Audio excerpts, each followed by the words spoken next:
ಸಂಜೀವನಿ ಬುಟಿ ಅಂದ್ರೆ ಜೀವನ ಕೊಡುವ ಸಸ್ಯ. ಇದು ಒಂದು ಪೌರಾಣಿಕ ಸಸ್ಯ ಕೂಡ. ಸತ್ತು ಹೋಗಿರುವ ಜೀವಕೋಶಗಳನ್ನು ಪುನಃ ಜೀವಿತಗೊಳಿಸುವ ಶಕ್ತಿ ಇದರಲ್ಲಿದೆ. ನಮ್ಗೆಲ್ಲ ಗೊತ್ತೇ ಇದೆ, ರಾಮಾಯಣದಲ್ಲಿ ಯುದ್ಧದಲ್ಲಿ ಲಕ್ಷ್ಮಣ ಗಾಯಗೊಂಡು ಪ್ರಾಣಾಪಾಯದಲ್ಲಿದ್ದಾಗ ವೈದ್ಯ ಸುಷೇನ ಲಕ್ಷ್ಮಣನ ಪ್ರಾಣ ಉಳಿಸಲು ಹನುಮನನ್ನು 4 ವಿಧದ ಗಿಡಮೂಲಿಕೆ ಸೂರ್ಯೋದಯಕ್ಕಿಂತ ಮುಂಚಿತವಾಗಿ ತರಲು ಹೇಳುತ್ತಾನೆ. ಈ 4 ವಿಧದ ಗಿಡಮೂಲಿಕೆಗಳು ಸುವರ್ಣಕರ್ಣಿ, ವಿಶಾಲಕರ್ಣಿ, ಸಂಧಾನಕರ್ಣಿ ಮತ್ತು ಮೃತ ಸಂಜೀವನಿ. ಇವುಗಳಿಂದ ಲಕ್ಷ್ಮಣನ ಪ್ರಾಣ ಉಳಿತು. ಅದಕ್ಕೆ ಇದನ್ನು ಲಕ್ಷ್ಮಣ ಬೂಟಿ ಅಂತ ಕೂಡ ಕರೀತಾರೆ. ಚರಕ ಸಂಹಿತೆಯಲ್ಲಿ ಕೂಡ ಸಂಜೀವನಿ ಗಿಡಮೂಲಿಕೆಯ ಔಷಧಿ ಗುಣಗಳ ಬಗ್ಗೆ ಉಲ್ಲೇಖ ಇದೆ.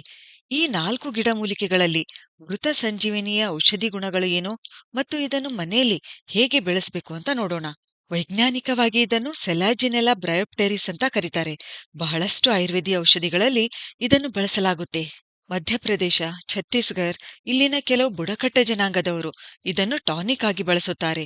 ಜ್ವರ ಕಡಿಮೆ ಮಾಡಲು ಬಳಸುತ್ತಾರೆ ಮತ್ತು ಮಹಿಳೆಯರಲ್ಲಿ ಲೇಬರ್ ಪೇನ್ ಕಡಿಮೆ ಮಾಡಲು ಇದನ್ನು ಬಳಸುತ್ತಾರೆ. ಇದರ ಸಾಬೀತುಪಡಿಸಲಾದ ಔಷಧೀಯ ಗುಣಗಳು: ಇದು ಆಂಟಿಸೆಪ್ಟಿಕ್ ಗುಣ ಹೊಂದಿರೋದ್ರಿಂದ ಬಲವಾದ ಗಾಯಗಳನ್ನು ಗುಣಪಡಿಸುತ್ತದೆ. ಈ ಗಿಡಮೂಲಿಕೆ ಸದೃಢ ಆರೋಗ್ಯವನ್ನು ವಾಪಸ್ ತರುವ ಅಪಾರ ಶಕ್ತಿ ಹೊಂದಿದೆ. ಆಂಟಿ ಏಜಿಂಗ್ ಗುಣ ಹೊಂದಿರೋದ್ರಿಂದ ನಮ್ಮ ದೇಹವನ್ನು ಪುನರುಜ್ಜೀವನಗೊಳಿಸುತ್ತೆ. ನಮ್ಮ ದೇಹವನ್ನು ಡಿಟಾಕ್ಸಿಫೈ ಮಾಡುತ್ತದೆ, ಅಂದ್ರೆ ಕಲ್ಮಶಗಳನ್ನು ಹೊರಹಾಕುತ್ತೆ. ದೇಹದಲ್ಲಿ ಹೊಸ ಚೈತನ್ಯ ತುಂಬುತ್ತದೆ. ಮುಖದ ಕಾಂತಿ ಹೆಚ್ಚಿಸುತ್ತೆ. ಅಡಾಪ್ಟೋಜೆನಿಕ್ ಗುಣ ಹೊಂದಿರೋದ್ರಿಂದ ನಮ್ಮ ದೇಹವನ್ನು ಶಾಂತಗೊಳಿಸಿ ಆತಂಕ, ಖಿನ್ನತೆ, ಒತ್ತಡ ಇವುಗಳನ್ನು ಕಡಿಮೆ ಮಾಡುತ್ತೆ. ನಮ್ಮ ಭಾವನೆಗಳನ್ನು ಬ್ಯಾಲೆನ್ಸ್ ಮಾಡುತ್ತದೆ. ಮೂಡ್ ಸ್ವಿಂಗ್ ಆಗಲು ಬಿಡಲ್ಲ. ಒಳ್ಳೆಯ ಮಾನಸಿಕ ಆರೋಗ್ಯದ ಅನುಭವ ಕೊಡುತ್ತೆ. ಕಾಗ್ನಿಟಿವ್ ಫಂಕ್ಷನ್ ಸುಧಾರಿಸುತ್ತದೆ, ಅಂದ್ರೆ ಅರಿವು ಹೆಚ್ಚಿಸುತ್ತದೆ. ಮೆಂಟಲ್ ಕ್ಲಾರಿಟಿ ಹೆಚ್ಚಿಸುತ್ತದೆ.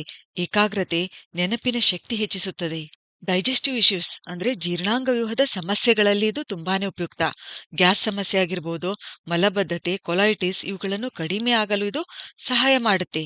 ಇನ್ನು ಯುಟಿಐ, ಯೂರಿನರಿ ಟ್ರ್ಯಾಕ್ಟ್ ಇನ್ಫೆಕ್ಷನ್ಸ್ ಇದ್ದಾಗ ಇದು ತುಂಬಾನೇ ಲಾಭ ಕೊಡುತ್ತೆ. ಏನ್ ಮಾಡ್ಬೇಕಿಲ್ಲಿ, ಒಂದು ಗಿರ್ದ ಚಮಚ ಸಂಜೀವನಿ ಚೂರ್ಣ, ಇದರ ಚೂರ್ಣ ಏನ್ ಮಾಡ್ಬೇಕು, ನಾವು ರಾತ್ರಿ ಸಮಯದಲ್ಲಿ 1 ಗ್ಲಾಸ್ ನೀರಿಗೆ ಹಾಕಿ ಇಡಬೇಕು. ಬೆಳಗ್ಗೆ ಎದ್ದ ತಕ್ಷಣ ಏನ್ ಮಾಡ್ಬೇಕು, ಈ ನೀರನ್ನು ಕುಡಿಬೇಕು. ಹೀಗೆ ಕುಡಿಯುತ್ತಾ ಬಂದ್ರೆ ಉರಿ ಮೂತ್ರ ಕಡಿಮೆ ಆಗುತ್ತೆ. ಈ ಗಿಡಮೂಲಿಕೆಯಲ್ಲಿ ಜ್ವರ ಕಡಿಮೆ ಮಾಡುವ ಗುಣ ಇದೆ. ಒಳ ಉರಿ, ಮೂಳೆಗಳಿಗೆ ತಗುಲಿರ್ತಕ್ಕಂಥ ಜ್ವರ ಇವುಗಳನ್ನು ಕಡಿಮೆ ಮಾಡ್ತಕ್ಕಂಥ ಶಕ್ತಿ ಈ ಸಂಜೀವನಿಯಲ್ಲಿದೆ. ನೆವಲ್ ಡಿಸ್ಪ್ಲೇಸ್ಮೆಂಟ್ ನಲ್ಲಿ ಅಂದ್ರೆ ಕರುಳು ಸರಿದಾಗ ಕೂಡ ಇದರ ಸೇವನೆ ಲಾಭ ಕೊಡುತ್ತೆ. ಮಹಿಳೆಯರಲ್ಲಿ ಅನಿಯಮಿತ ಋತುಸ್ರಾವದ ಸಮಸ್ಯೆ ನಿವಾರಿಸುವ ಗುಣ ಇದು ಹೊಂದಿದೆ. ಲಿವರ್ನ ಆರೋಗ್ಯಕ್ಕೂ ಒಳ್ಳೆಯದು. ಜಾಂಡಿಸ್ ಅಂದ್ರೆ ಕಾಮಾಲೆಯಲ್ಲಿ ಕೂಡ ಇದು ಲಾಭ ಕೊಡುತ್ತೆ. ಆಂಟಿ ಆಕ್ಸಿಡೆಂಟ್ ಗುಣ ಹೊಂದಿರೋದ್ರಿಂದ ಆಕ್ಸಿಡೇಟಿವ್ ಸ್ಟ್ರೆಸ್ನಿಂದ ನಮ್ಮನ್ನು ರಕ್ಷಿಸಿ ಕ್ಯಾನ್ಸರ್ ಉಂಟಾಗಲು ಬಿಡಲ್ಲ. ಈ ಗಿಡಮೂಲಿಕೆಯಲ್ಲಿ ಎಕ್ಸ್ಪೆಕ್ಟರೆಂಟ್ ಗುಣ ಇರೋದ್ರಿಂದ ಮ್ಯೂಕಸ್ ಕ್ಲಿಯರ್ ಮಾಡಿ ಉಸಿರಾಟ ಸರಾಗಗೊಳಿಸುತ್ತೆ. ಅದಕ್ಕೆ ಸೈನಸ್, ಬ್ರಾಂಕೈಟಿಸ್, ಅಸ್ತಮಾ ಇರೋರಿಗೆ ಈ ಗಿಡಮೂಲಿಕೆ ತುಂಬಾನೇ ಉಪಯುಕ್ತ. ಒಟ್ಟಾರೆಯಾಗಿ ಹೇಳ್ಬೇಕಂದ್ರೆ ನಮ್ಮ ರೋಗ ನಿರೋಧಕ ಶಕ್ತಿ ಹೆಚ್ಚಿಸುತ್ತದೆ. ಅಷ್ಟೇ ಅಲ್ಲ, ಮನೆಯಲ್ಲಿ ಪಾಸಿಟಿವ್ ಎನರ್ಜಿ ಹೆಚ್ಚಿಸುತ್ತದೆ. ನಮ್ಮ ಭಾರತೀಯ ಸಂಸ್ಕೃತಿಯಲ್ಲಿ ಈ ಸಸ್ಯವನ್ನು ಆಧ್ಯಾತ್ಮಿಕ ಚೈತನ್ಯದ, ದೈವಿ ಶಕ್ತಿಯ ಮತ್ತು ನೈತಿಕತೆಯ ಸಂಕೇತ ಅಂತ ಪರಿಗಣಿಸಲಾಗಿದೆ. ಇದನ್ನು ಮನೆಯಲ್ಲೇ ಹೇಗೆ ಬೆಳೆಸಬಹುದು? ಇದು ಹೀಗೆ ಒಣಗಿದ ರೂಪದಲ್ಲಿ ಉತ್ತರ ಭಾರತದಲ್ಲಿ ಹೆಚ್ಚು ಸಿಗುತ್ತೆ. ಇದನ್ನು 1 ದಿನ ನೀರಿನಲ್ಲಿ ನೆನೆ ಇಡಬೇಕು. ಇದು ಹೀಗೆ ಸಂಪೂರ್ಣ ಹಸಿರಾಗುತ್ತೆ. ಆಮೇಲೆ ಇದನ್ನು ಗಾಜಿನ ಬಾಟಲ್ಗಳಲ್ಲಿ ಬರೇ ನೀರಿನಲ್ಲಿ ಬೆಳೆಸಬಹುದು. ಆದರೆ ವಾರಕ್ಕೆ 1 ಸಲ ನೀರ್ ಚೇಂಜ್ ಮಾಡಬೇಕು. ಮಣ್ಣಿನಲ್ಲಿ ಕೂಡ ಬೆಳೆಸಬಹುದು. ಇದು ಮನೆಯ ವಾತಾವರಣ ಶುದ್ಧೀಕರಿಸುತ್ತದೆ. ಈ ಸಂಜೀವನಿಯನ್ನು ಔಷಧಿಯಾಗಿ ಚೂರ್ಣ, ಕಷಾಯ ಹೀಗೆ ಬೇರೆ ಬೇರೆ ರೂಪದಲ್ಲಿ ಬಳಸಲಾಗುತ್ತೆ. ವಿವಿಧ ಆರೋಗ್ಯ ಸಮಸ್ಯೆಗಳಲ್ಲಿ ಇತರೆ ಗಿಡಮೂಲಿಕೆಗಳ ಜೊತೆ ಬಳಸಲಾಗುತ್ತೆ, ಅಂದ್ರೆ ಕಾಂಪೌಂಡ್ ಫಾರ್ಮುಲೇಷನ್ಸ್ ರೂಪದಲ್ಲಿ.